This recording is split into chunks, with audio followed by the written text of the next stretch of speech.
Bonjour à tous, moi c'est François, vous êtes bien sur French Muscle. Aujourd'hui une nouvelle vidéo. On va parler de différents petits sujets comme ça, en mode décontracté. Donc posez-vous, prenez un petit chocolat chaud ou une bière au choix. On va parler bien sûr de Muscle Cars, de la chaîne French Muscle. Donc c'est tout de suite sur French Muscle. Alors pour commencer, première petite chose, ça fait 1 an que je publie sur French Muscle sur la chaîne une vidéo par semaine au minimum. Alors c'est énormément de travail comme vous pouvez vous en douter. Alors il y a eu quelques petites vidéos où c'était voilà, un petit montage fait vite fait pour vous donner un contenu cette semaine-là. Mais la grande majorité des cas, tous les lundis à 18 h, j'ai publié une vidéo depuis maintenant 52 semaines. Donc ça en fait des vidéos, ça en fait des voitures présentées, certaines qu'on a vues plusieurs fois, d'autres plus occasionnellement. En tout cas, ça me fait énormément plaisir de réussir entre guillemets ce petit défi parce que, comme je vous disais, c'est du travail rien que pour trouver les idées, de créer un peu les occasions pour vous filmer toutes ces vidéos et ensuite le temps passé à les monter, à les éditer, à les mettre sur YouTube. Et merci à vous de les regarder, hein, c'est ce qui me donne envie de continuer. Merci à toutes les personnes qui me supportent pendant que je filme ces vidéos et pendant que je fais le montage, ça prend beaucoup de temps. Donc voilà, merci à tous. Mettez un petit like là si vous aimez les vidéos que je fais. En tout cas, ça me plaît beaucoup. J'espère continuer. Alors peut-être plus occasionnellement maintenant, je sais pas, je verrai. Je voulais vraiment faire ces 1 an complet et puis maintenant je vais voir un peu comment ça se présente. Peut-être moins forcer les choses et faire plus avec les occasions qui se présentent. En tout cas voilà, ça a commencé comme je disais il y a 1 an avec notamment la vidéo où Olivier du 143 m'emmenait dans sa Charger 383, la Big Block, et qui faisait le petit burn-out à la fin. On est passé par des essais, des road trips, le road trip avec Vroom 44, mon road trip à moi cet été avec le pick-up, et puis d'autres amis qui nous ont accompagnés. Il y a eu donc les essais comme je disais, notamment la L4, la Camaro ZL1 1LE. Il y a eu en essai, voilà, j'ai même plus en tête toutes les vidéos qu'il y a eu. Mais il y en a eu beaucoup, vous pouvez aller voir dans les vidéos de la chaîne. Et j'espère que ça va continuer. Dites-moi en commentaire les vidéos que vous avez préférées pour voir un petit peu ce qui vous plaît. Et voilà, il y a d'autres choses qui vont venir sur French Muscle.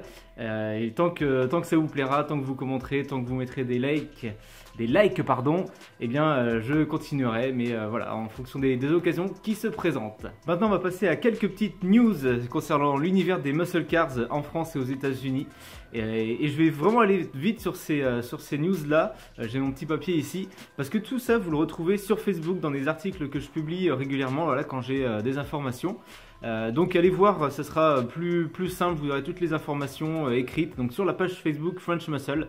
Donc on a notamment parlé ces dernières semaines de la GT350 Heritage Edition qui reprend la couleur Wimbledon White pardon, de la première, les 65. Donc allez voir la photo, enfin je la mets ici, allez voir si ça vous intéresse, cette édition limitée. Ensuite on a parlé de la Super Snake 2020, donc à chaque modèle, Shelby et Ford donc, préparent une Mustang Super Snake, donc la voici ici en photo. On a ensuite un article que j'avais fait sur la RT Scat Pack 1320. Allez voir aussi sur Facebook si vous voulez avoir plus d'infos sur ce modèle là.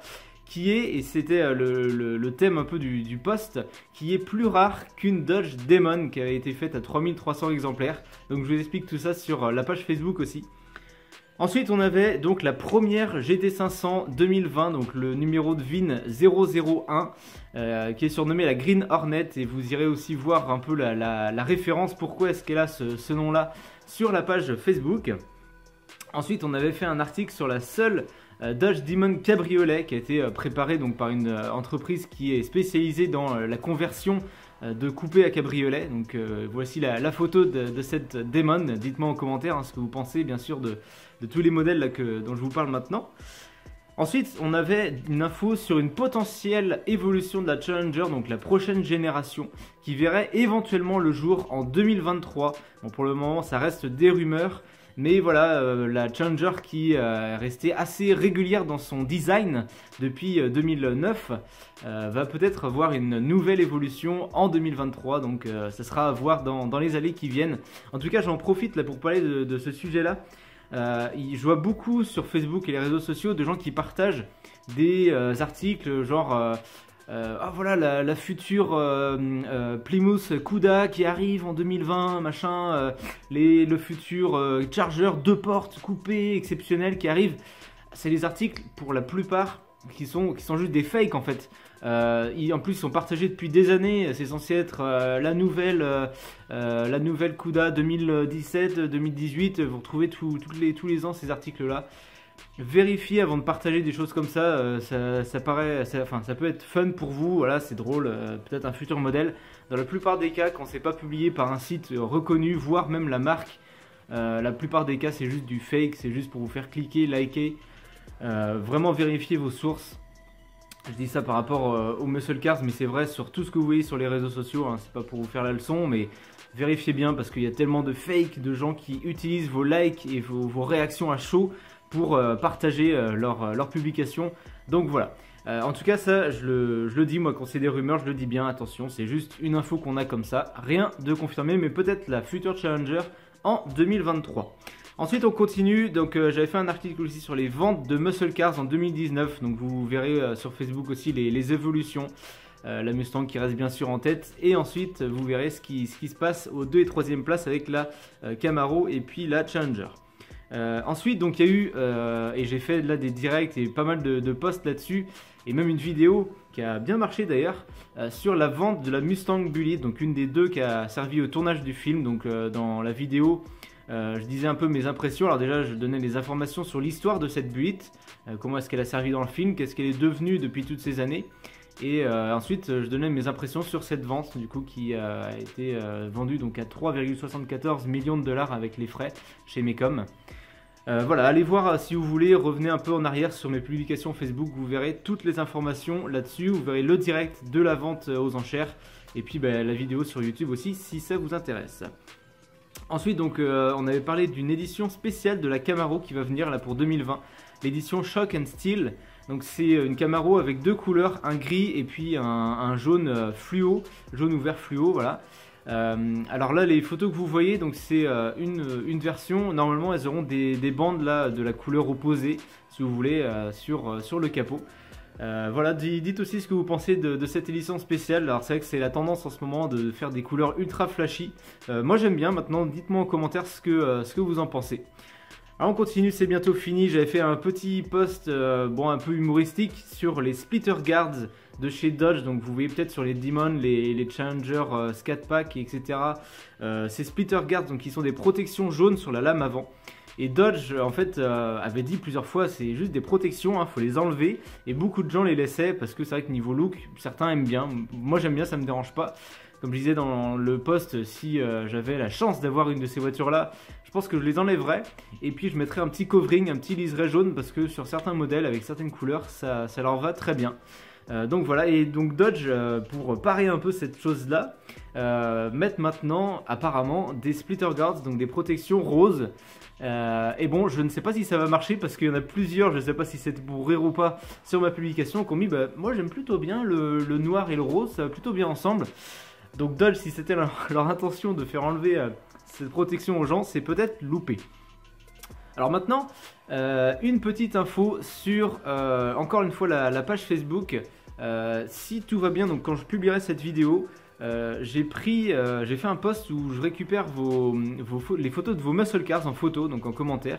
Donc si tout va bien, vous avez publié en masse les photos, donc pour les gens qui ont la chance d'être propriétaires de vos muscle cars. Je me suis contenté cette fois des muscle cars et des photos vraiment bien cadrées, bien prises, parce que sur d'autres concours, c'est vrai qu'il y avait des photos prises à la voiture, on voyait que la moitié et tout. C'est pas pour faire de la discrimination ou quoi que ce soit. D'une, la page c'est sur le thème des muscle cars, donc je voulais réduire un petit peu. Et la dernière fois, j'avais eu plus de 200 inscriptions. Donc pour mettre tout ça en album, c'était vraiment la galère. Il y avait vraiment trop de photos à regarder.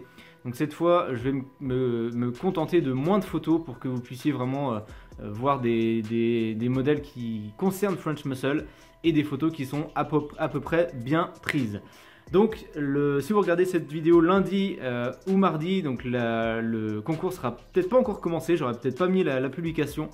Mais normalement je la mets mardi soir, donc si vous regardez cette vidéo, ça sera soit il faudra attendre un petit peu, soit vous pourrez aller sur la page Facebook et voter pour vos photos préférées. Et sachant que les meilleurs ou la meilleure auront un droit à un petit reportage sur la chaîne, donc vous verrez ça prochainement aussi sur French Muscle. Alors pour finir cette vidéo, je reprends la caméra avec moi pour vous parler un peu de ce que j'ai fait sur le pick-up dernièrement. Vous avez peut-être vu si vous suivez les stories Instagram et puis Facebook. Alors encore une fois, je suis vraiment pas mécano et heureusement, je le remercie encore, j'ai eu l'aide précieuse de Florian. Donc Florian, c'est celui qui a la Firebird, celle-ci, et puis le Hummer H3, donc la Firebird que vous avez dû voir dans des précédentes vidéos et qui m'a bien aidé là pour les petites choses que j'ai eu à faire. Donc pas grand chose, hein, mais pour moi c'est toujours le mont Everest, hein, dès qu'il faut s'attaquer à quelque chose en mécanique. Donc là c'était de changer les bougies. Et je vais vous montrer ici, voilà, des fois c'est un petit peu galère là derrière les collecteurs. Et puis faire la vidange de boîte automatique. Donc là encore des petites galères parce qu'il y a des vis qui étaient juste derrière une traverse. C'est hyper chiant pour aller les chercher. Et puis tous les petits conseils quand c'est la première fois qu'on fait des choses comme ça. Donc j'ai bien apprécié l'aide que Florian m'a apportée. Et en tout cas c'est vachement aussi sympa de faire soi-même quand on peut des choses qui sont relativement simples. Donc ça vous aide à mieux comprendre la voiture et puis à faire vous-même, à travailler sur votre véhicule. Donc j'en suis très content. Voilà pour les petites news que je pouvais vous apporter aujourd'hui. Comme d'habitude, n'oubliez pas de vous abonner, de mettre le petit j'aime, de commenter. Ça, je sais, vous en avez ras-le-bol, mais c'est comme ça pour vraiment faire avancer les vidéos, en fait, pour que YouTube se dise, tiens, c'est peut-être intéressant ce qu'il met là. Il y a 104 personnes qui ont mis leur j'aime. Je vais peut-être la montrer à d'autres personnes. Voilà pourquoi je vous demande à chaque fois de faire tout ça, hein. C'est pas juste pour vous embêter. En tout cas, allez voir Facebook et Instagram. Allez voir les autres vidéos aussi que je fais sur French Muscle. Puis moi je vous dis à bientôt sur, je sais pas moi, sur French Muscle. Allez, ciao!